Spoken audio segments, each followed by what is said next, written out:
Hana Kim stood at the edge of the crystalline canyon and looked down at the settlement below. The buildings were small, made from materials the humans had learned to build from the red rocks of this planet. 7 years had passed since the Galactic Federation told them they would return to get everyone. 7 years had passed since that promise became a lie. The sky above Kepler 442b was always a deep purple color, and the sun cast long shadows across the rocky ground. Hana had stopped counting the days a long time ago. She was the leader of the colony now, though she had never wanted that job. Her real job was studying the plants and animals on this planet. She was a scientist, a xenobiologist, which meant she studied life forms from other worlds. But when the Federation left them behind, when the ships stopped coming, someone had to make the hard choices. Someone had to tell people when there was not enough food, when the water machines were breaking, when someone got sick and there was not enough medicine. That someone became Hana. The colony had started with 800 people. Now there were only 412. Some had died from sickness. Some had died from accidents when they tried to explore the planet too far. Some had simply given up and stopped eating. Hana tried not to think about those ones. She walked down the narrow path toward the main building. The rocks here were smooth and clear, almost like glass. Everything on this planet seemed to shine when the light hit it just right. The colony's buildings were built inside a large cave system, protected from the extreme weather that happened sometimes. Hana passed the hydroponics gardens, where green plants grew in perfect rows under bright lights. Teo was there, checking the water systems. He was tall and thin, with tired eyes. He had been the main engineer before everything went wrong, and he was still the main engineer now. He was also the main mechanic, the main electrician, and the main builder. Everyone relied on him to keep everything working. The south water filter is getting worse, Teo said without even looking up. He always knew when Hana was coming. I can fix it, but I need new parts. We do not have new parts. Can you make them? Hana asked. Maybe. I do not know. Everything is old now. Everything is breaking. Hana placed her hand on his shoulder. She did not have good news to give him. There was never good news anymore. She continued to the medical center, where G1 worked. The medical officer was organizing bottles of medicine on shelves. There were not many bottles. G1 looked up and shook her head before Hana could even ask. We are running low on everything, G1 said. The painkillers are almost gone. The antibiotics will be gone in 2 weeks. The fever medicine is already gone. We still have the plants from the Eastern Garden, Hana said. The ones that reduce fever. Yes. But they are not as strong. And some people are allergic to them. We lost 1 child to them last month. Have you forgotten? Hana had not forgotten. She remembered every person who had died. She carried them with her like stones in her pockets, getting heavier every day. Hana went to the communication center next. Min Sung sat in front of the old radio equipment, looking at screens that showed nothing but empty space. Min Sung was the colony's linguist, which meant he studied languages. But there were no new languages to study here, only the old radio signals that never brought good news. Any messages? Hana asked, though she already knew the answer. Nothing, Min Sung said quietly. I checked the Federation frequencies again this morning. Nothing. No ships approaching. No rescue signals. Nothing. Keep checking, Hana said, though she knew it was useless. That evening, Hana stood in the observation room and watched the purple sky turn darker. Da Jung, the colony's security officer, joined her. Da Jung was strong and serious, with short dark hair and a scar on her cheek from an accident years ago. We need to talk about food rationing, Da Jung said. The winter is coming. The plants will grow slower. We need to reduce what everyone gets. How much? Hana asked, though she did not want to know the answer. 20%, maybe 30%. Hana closed her eyes. 20% less food meant people would be hungry all the time. 30% meant people would start dying again. Give me time, Hana said. Maybe I can find new plants to grow. Maybe I can find something the animals eat, that we can eat too. You have been trying to find new food sources for 2 years, Dajung said, not unkindly. Nothing has worked. Then I will try harder. That night, Hana could not sleep. She lay in her small room and listened to the sound of the wind blowing through the caves. The people of the colony depended on her to keep them alive. They depended on her to make impossible choices and somehow find ways to survive. She wondered how long she could do this. She wondered how long anyone could. At 3 in the morning, the alarm went off. Hana's eyes opened. She was on her feet in seconds. The alarm meant something was wrong. Something serious. She ran through the corridors toward the communication center. Min Sung was already there, looking at his screens with wide eyes. What is it? There is a signal, Min Sung said, his voice shaking. A distress signal. Coming from the canyons. Maybe 3 kilometers from here. It is not human technology. It is not Federation technology either. I have never seen anything like it. Hana's heart began to beat faster. A distress signal. That meant someone, or something, needed help. That meant the colony was not alone on this planet. That meant everything was about to change. Wake Teo, Hana said. Wake Dajung. Tell them to meet me at the equipment room. We are going to find out what that signal is. As she moved quickly through the tunnels, Hana did not know that this moment would change everything. She did not know that compassion, shown at exactly the right time to exactly the right creature, would become humanity's greatest strength. She did not know that a single choice, made in the darkness before dawn, would echo across the galaxy and save not just her people, but many others too. She only knew that someone needed help, and that they had to try to give it. The canyon floor was rough and cold under their feet as Hana and Teo made their way through the darkness. They carried lights that cut through the shadows, creating strange dancing shapes on the crystal walls around them. Dajung walked ahead with a weapon, though neither of them really knew what good a weapon would do against something they had never seen before. Behind them came Min Sung, carrying the portable communication device. He kept checking his screens, following the signal that grew stronger as they moved deeper into the canyons. It is just ahead, Min Sung called back after almost an hour of walking. Maybe 200 meters. The signal is getting stronger. But it is also changing. It is becoming weaker. I think whatever sent it is shutting down. They moved faster now, climbing over rocks and jumping across small gaps.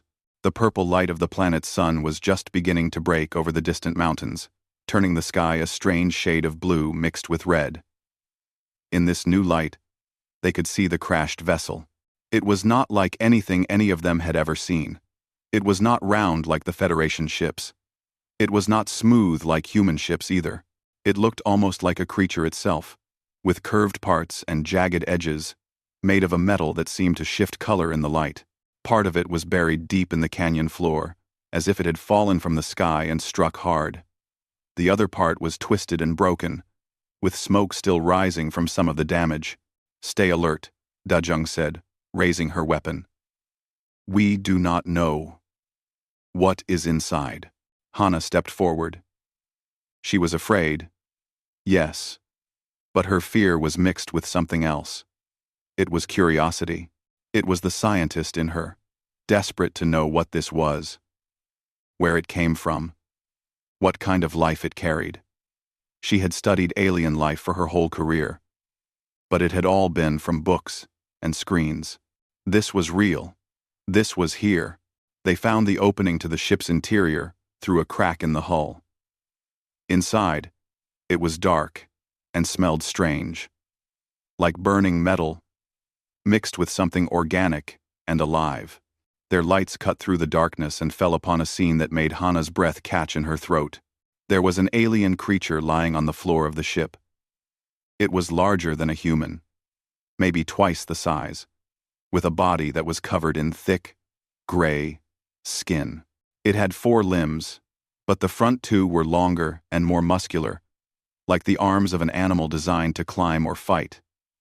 Its head was large and heavy, with eyes that were closed. There were wounds on its body, deep cuts where the ship had torn apart around it. The creature was barely breathing, but it was not alone. 3 smaller creatures huddled near the larger one. They were like the big creature, but much younger, much smaller. Cubs, Hana thought immediately. Her scientific mind recognized what she was seeing. A mother and her young. The cubs were awake and alert, their eyes fixed on the humans with fear and something that looked like recognition. One of them made a sound, a low growl that echoed in the metal chamber. "Careful," Da-Jung warned, stepping back and raising her weapon higher. But Hana was already walking forward. She knew, somehow, that the weapon was not needed. She could see it in the way the cubs moved, in the way they pressed themselves against their mother. They were scared. They were hurt. They needed help. "We are not going to hurt you," Hana said softly, even though she knew the creatures could not understand her words. She knelt down, keeping her movements slow and gentle. "We are going to help you. My name is Hana. We are humans. We live on this planet." The largest cub, braver than the others or perhaps more desperate, took a small step forward. It sniffed at the air, trying to understand this strange new creature that had come into their space. Hana let her hand rest on the ground, palm up, showing that she had no weapons, nothing to harm them with. "Hana," Teo said behind her, concern clear in his voice. "We should not get this close. We do not know what these things are. We do not know if they are dangerous." But Hana was already moving. She tore a piece of cloth from her clothes and soaked it with water from her container. She held it out to the cubs. Not threatening, just offering. The brave one sniffed it, then cautiously licked it. The cub's eyes changed, became less fearful. Hana took that as a good sign. Min-sung was checking his equipment. The mother is still alive. Her vital signs are weak, but they are there. She needs medical help. She needs it, soon. Da-Jung looked at Hana. "We cannot bring these things back to the colony. The people will be terrified.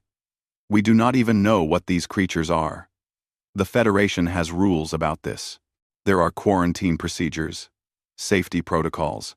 The Federation is not here," Hana said quietly. "And these are living beings who need help.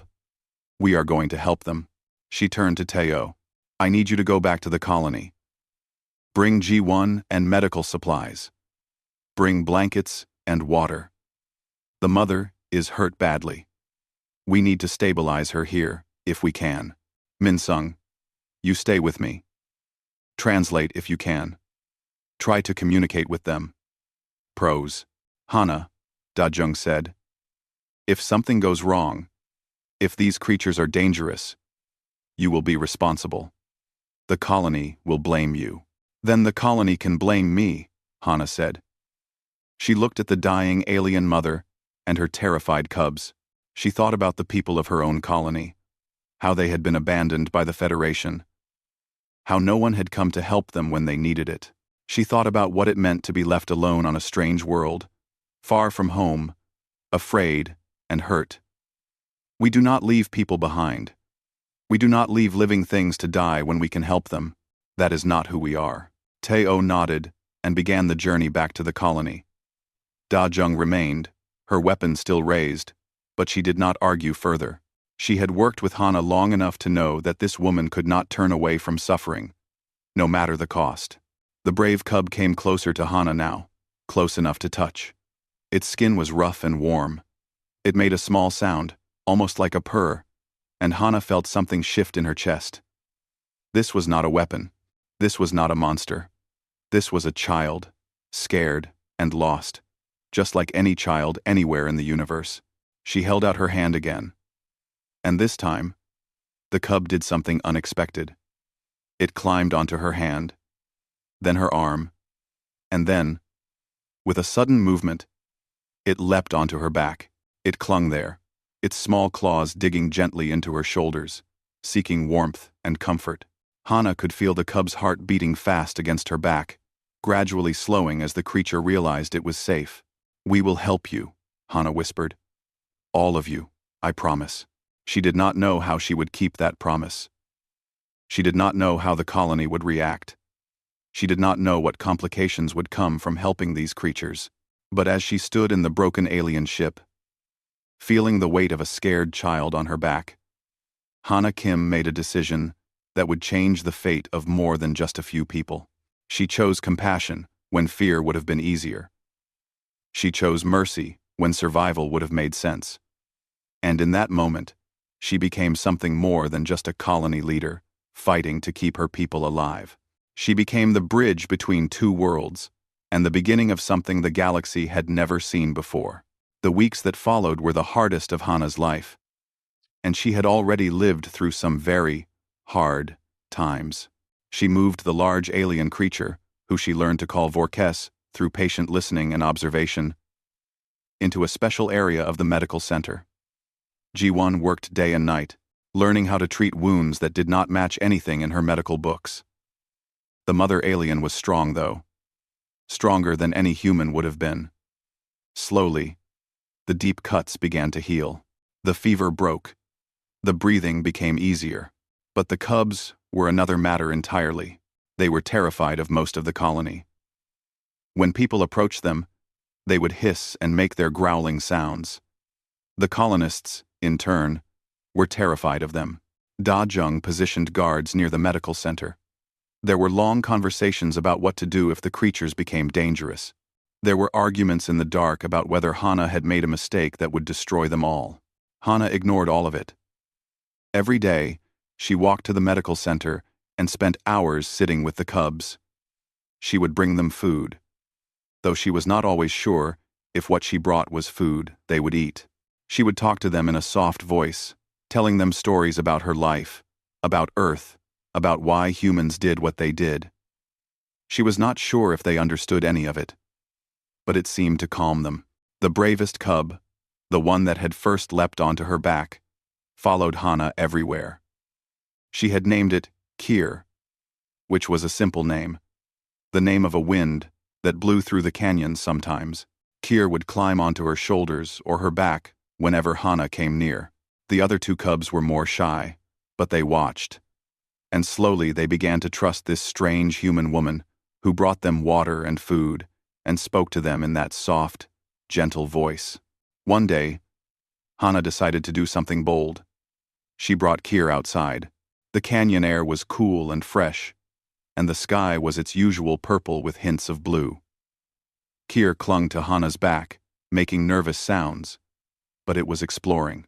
Its eyes took in the vast space around it, the tall crystal walls, the strange rocks. Hana walked slowly, letting the cub get used to the openness, the feeling of being outside the closed metal walls of the crashed ship and the metal walls of the medical center.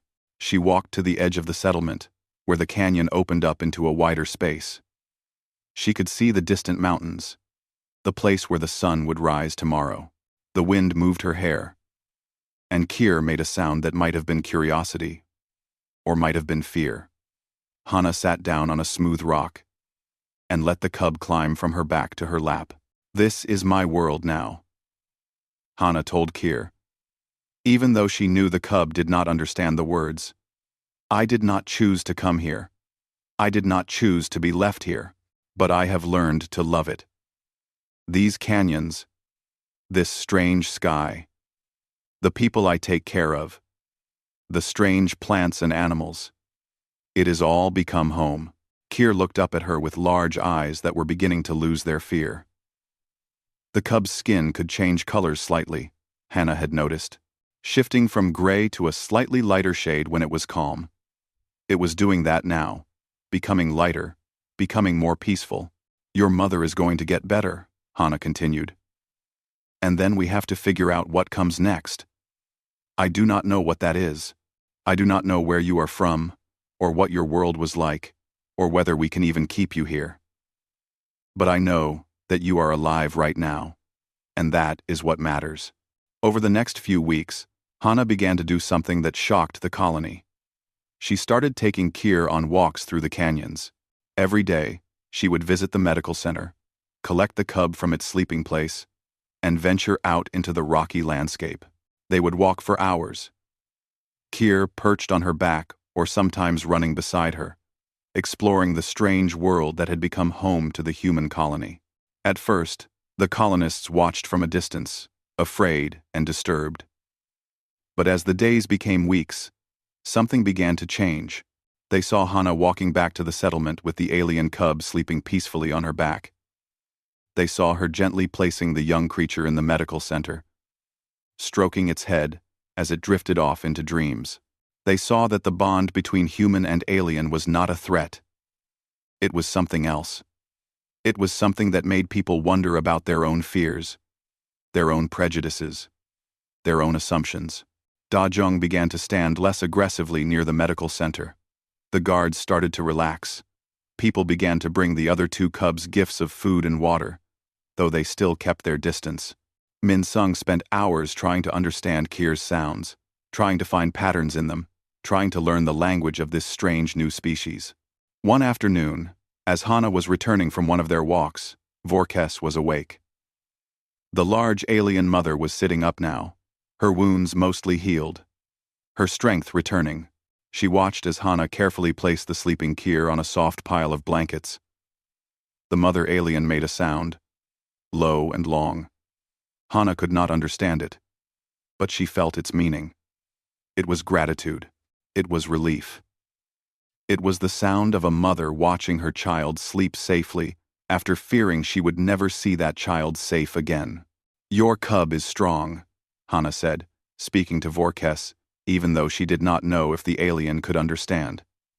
"All three of your children are strong. You should be proud." Ji-won was in the medical center, making notes on her portable screen.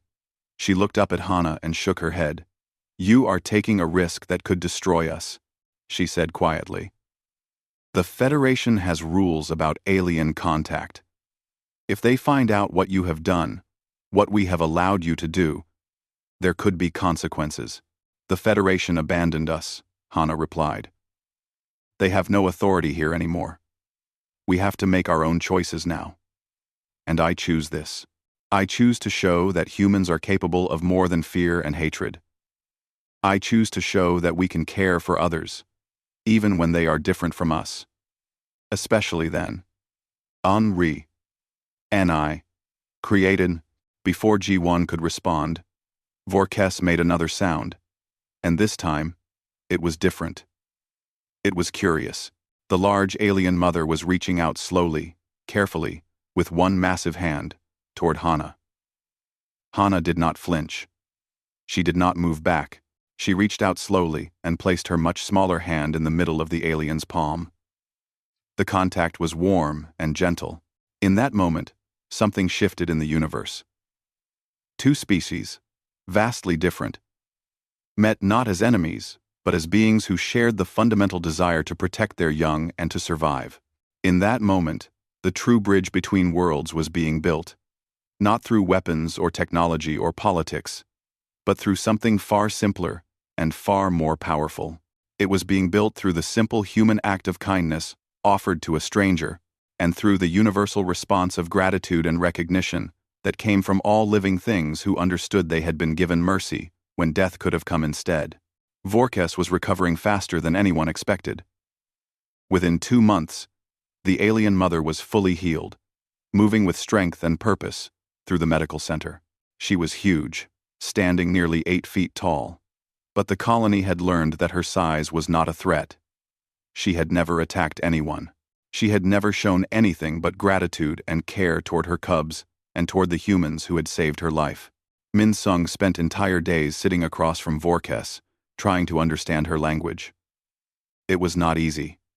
Her sounds were deep and complex, full of tones that human voices could barely produce. But slowly, patterns emerged. Words repeated. Meanings became clear.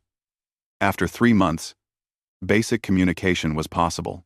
The first thing Vorkes wanted to know was why Hana had helped her.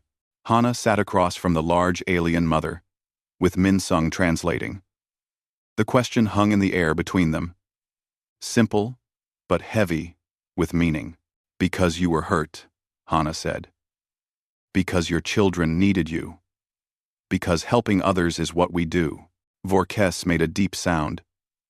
Something that might have been a laugh, or might have been something else entirely. When Minsung translated, he said, "She says that your answer is strange to her. She says that where she comes from, helping strangers is not always rewarded. She says she did not expect mercy." That conversation led to others. And those conversations slowly revealed a truth that changed everything. Vorkes began to tell them about her world, about her people, about the Galactic Federation and its policies. She spoke carefully, as if choosing words that would not frighten them. But her story was a frightening one. The Vorkesian species had been hunted by the Federation for decades. The Federation had deemed them incompatible with peaceful coexistence, and too aggressive for integration into galactic society. Hunting expeditions had destroyed most of her people. Vorkes and her family had survived by hiding in the asteroid fields of the Kepler system, living in secret, never daring to use their communication systems for fear of being detected. "They were coming to kill me," Vorkes told Hana through Minsung. "My ship was damaged. I was flying away, trying to reach the hidden colony where others of my people survive. I did not think I would make it. I thought my children would die, but they did not," Hana said. "They are alive. They are safe." "Yes," Vorkes agreed. "And I do not understand why. I do not understand your kind. You do not know me. You do not know my people. We are everything the Federation says we are not. We are intelligent. We are capable of compassion. We are not the monsters they told you we are." Minsung translated this. And then he added something of his own. "She is asking if the humans will help her. She is asking if we will stand with her people against the Federation." The medical center became very quiet. Hana looked at Vorkes, at the intelligent eyes that stared back at her, at the massive mother who had allowed herself to be helped by creatures that could have been enemies. She thought about everything the colony had been through. The abandonment, the struggle for survival, the slow understanding that they were truly alone. She thought about what it meant to take a chance on someone who was different. "Yes," Hana said. "We will help you." That night, Hana called a meeting of all the colony's leaders. Teo came, and Ji-won, and Da-jung, and Min-sung. She told them what Vorkes had shared. She told them about the genocide, about the hidden settlements of alien refugees, about the lies the Federation had been spreading. She told them that Vorkes wanted to contact the other hidden colonies, to gather information about Federation crimes, to expose the truth to the galaxy. "We could die for this," Da-jung said bluntly. "If the Federation finds out we are helping an alien species they have declared enemies, they could destroy us. They could declare us traitors." "They already abandoned us," Teo said quietly. "They left us here to die. Why should we be afraid of them?" "No, because they have ships and weapons and power," Da-jung replied. "We have nothing. We have each other," Hana said. "And we have allies now. Vorkes has told me that there are thousands of her people hiding in the asteroid fields. If we help her, if we contact them, we are not alone anymore." "We still need to think about this carefully," Ji-won said. "But I think Hana is right. We cannot turn away from this. We cannot pretend we do not know the truth." Over the next week, Teo worked with Vorkes to repair the alien mother's ship. It was challenging work, because the technology was different, strange, almost alive in the way it responded. But Teo was a brilliant engineer, and with Vorkes's guidance, they managed it. The communication systems came back online. A signal was sent into the asteroid fields. Within 3 days, ships arrived. The colony watched from the caves as 5 alien vessels descended toward the planet's surface. Everyone was terrified. Da-jung had weapons prepared. The soldiers were ready. But what happened next was not an invasion. It was a reunion. The ships carried Vorkes's people, hundreds of them, fleeing from Federation hunters, seeking refuge. Vorkes went out to greet them. And she was not alone. Hana walked beside her, with Kier sitting peacefully on her back, asleep, just as the title of their story would later describe. A cub leapt on her back mid-march, and she kept walking until it fell asleep.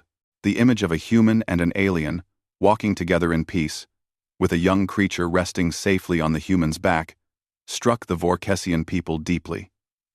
Here was proof that peace was possible. Here was evidence that humans could be trusted. Here was a reason to believe that life outside of hiding might be possible. That night, as the two species shared a meal together in the colony's main hall, Min Sung began his real work. He spent hours with Vorkes and the other aliens, recording their stories, documenting the evidence of Federation crimes. Database files were transferred from the alien ships, files that contained decades of records showing the systematic destruction of entire alien species. Min Sung looked at the information and felt sick. The Federation had been lying to the galaxy for a very long time. And now, the humans of Kepler 442b had the proof to expose those lies. They had become something unexpected, something the Federation had never anticipated. Witnesses to the truth, and allies to the hunted. The colony was transformed overnight. What had been a desperate group of survivors, struggling to stay alive, became a center of hope and action. The Vorkesian refugees brought with them technology, knowledge, and most importantly, hope. They also brought something else: danger. Because somewhere in the galaxy, the Federation was still hunting, still searching for the species they had declared enemies. Teo worked alongside Vorkesian engineers to strengthen the colony's defenses.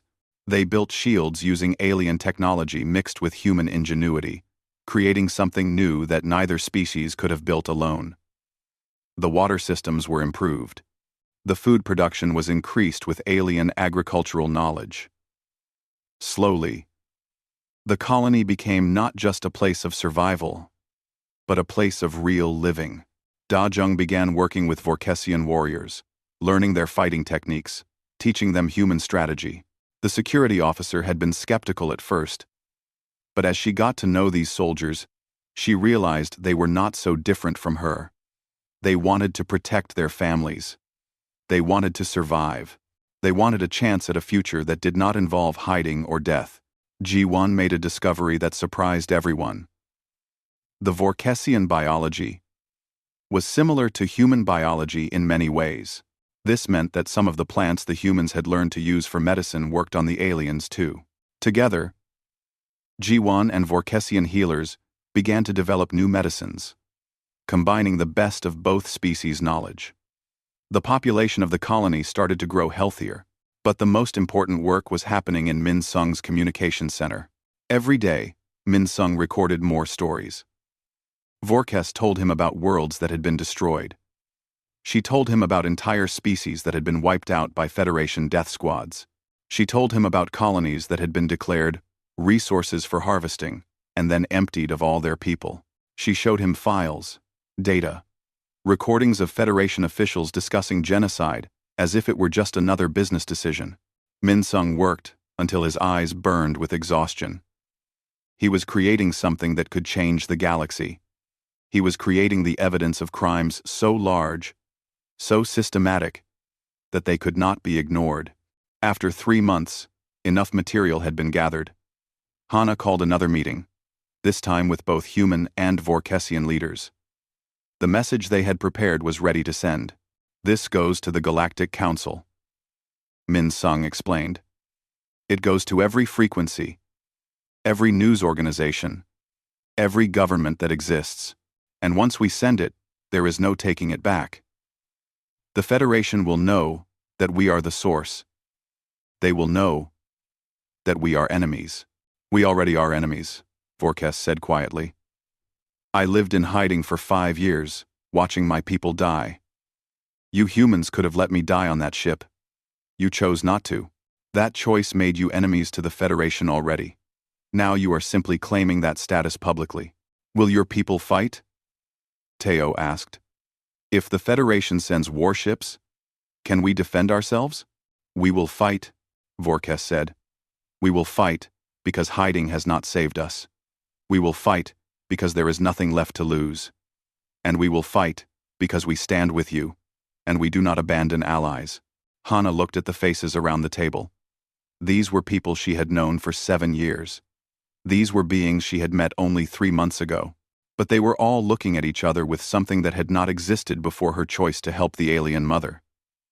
They were looking with trust, with hope, with the understanding that they were stronger together than apart. Send the message, Hana said.